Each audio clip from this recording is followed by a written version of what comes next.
नमस्कार मंडळी मी गणेश ठाकरे रोखोक या चॅनलवरती आपलं सहर्ष स्वागत आहे. मंडळी अजितदादाच्या निधनानंतर अनेक चर्चा सुरू झाल्या. विशेषतः राष्ट्रवादीच्या नेत्यांचं म्हणणं आहे की अजितदादा पवार यांचा तो अपघात नसून घात आहे, अशा शंका उत्पन्न केल्या जात आहे. आणि त्याचमध्ये रोहित पवार यांनी सुद्धा एक मोठा राजकीय स्फोट केलेला आहे आणि त्यांचंसुद्धा म्हणणं आहे जे काही आमच्या मनात चाललेलं आहे, नेत्यांच्या मनात चाललेलं आहे, त्यामध्ये कुठंतरी अजितदादा पवार यांचा अपघात नसून तो घात आहे, अशा पद्धतीच्या शंका आहेत. आणि त्यानंतर 10 तारखेला रोहित पवार हे पत्रकार परिषद घेतील आणि त्यानंतर जे काही खुलासा असेल ते सांगतील. परंतु या झाल्या चर्चा.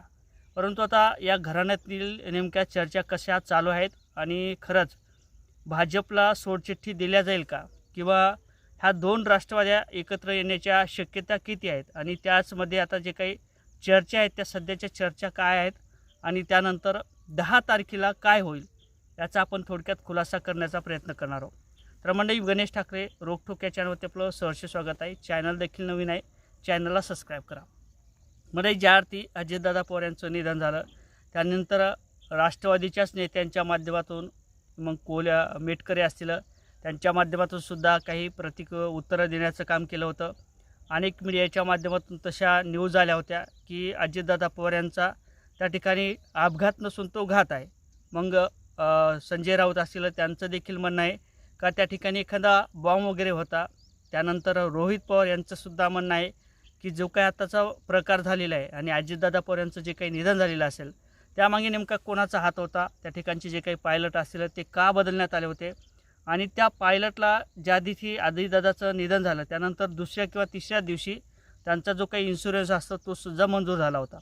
आणि जो काही पायलट असेल तो हा नव्हताच, माझा नवरा जिवंत आहे, अशा पद्धतीचं त्या पायलटच्या पत्नीने सुद्धा उत्तर दिलेलं आहे. परंतु ह्या झाल्या चर्चा. परंतु यामध्ये आता परत रोहित पवार यांच्या माध्यमातून काही माहिती देण्यात आलेली आहे.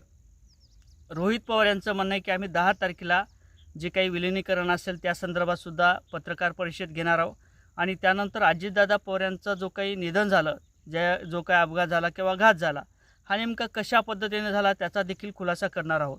परंतु ह्या झाल्या सगळ्या बाजू. रोहित पवार काय म्हणतात, मेटकरी काय म्हणतात, शरद पवार काय म्हणतात आणि सुनित्रा पवार याचं काय म्हणणं आहे हे देखील आपल्याला समजून घेणं महत्त्वाचं असणार आहे.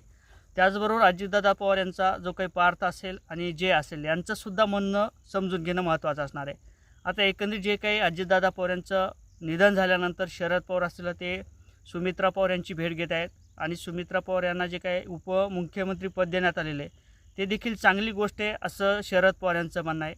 आता शरद पवार काही सहजासहजी आपलं हत्यार टाकणार नाही. दोन राष्ट्रवादी एकत्र कशा येतील, जे काही चर्चा असतील त्याच्यावरती विशेषतः ध्यान दिलं जाईल. आणि त्यानंतर असंही होऊ शकते, आता पार्थ पवार असतील ते काही भाजपला सोडून जाणार नाहीत.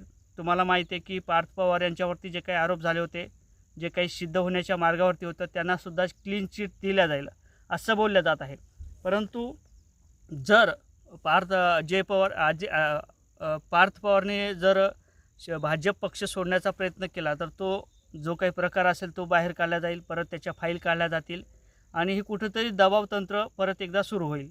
म्हणून पार्थ पवार जरी भाजपला सोडचिठ्ठी देऊ शकत नाहीत किंवा जय पवार हे देखील भाजपला सोडचिठ्ठी देणार नाहीत, आणि त्याचबरोबर सुमित्रा पवार यांनासुद्धा ते शक्य होणार नाही. कारण तर जरी काका काही म्हणत असतील परंतु काकाच्या म्हणण्यावरती सगळं चालणार नाही. आपण सत्यता याचीसुद्धा आपल्याला जाणीव ठेवली पाहिजेत आणि आपल्या मुलाचीसुद्धा विशेषतः काळजी घेतली पाहिजेत. मग जय पवार असतील आणि पार्थ पवार असतील यांचीसुद्धा आपल्याला काळजी घेणं महत्त्वाचं असणार आहे. ते ममतेचं आणि आईचं एक काळीज असणार आहे.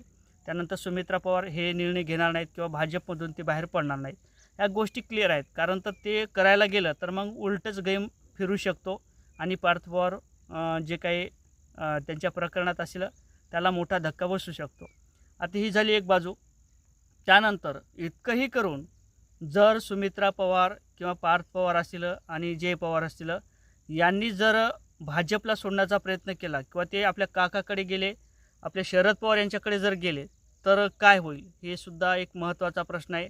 यामागे जर त्यांनी तसं केलं तर मात्र जे काही पटेल असतील आणि त्यानंतर ते काही म्हणतात पटेल आणि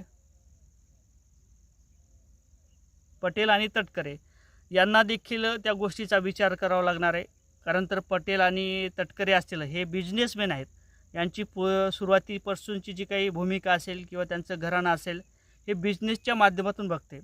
जर त्या ठिकाणचे ठेके असतील आणि कॉन्ट्रॅक्ट असतील हे जर आपल्याला गमवायचे नसेल तर आपल्याला भाजपसोबत जाणं महत्त्वाचं असणार आहे.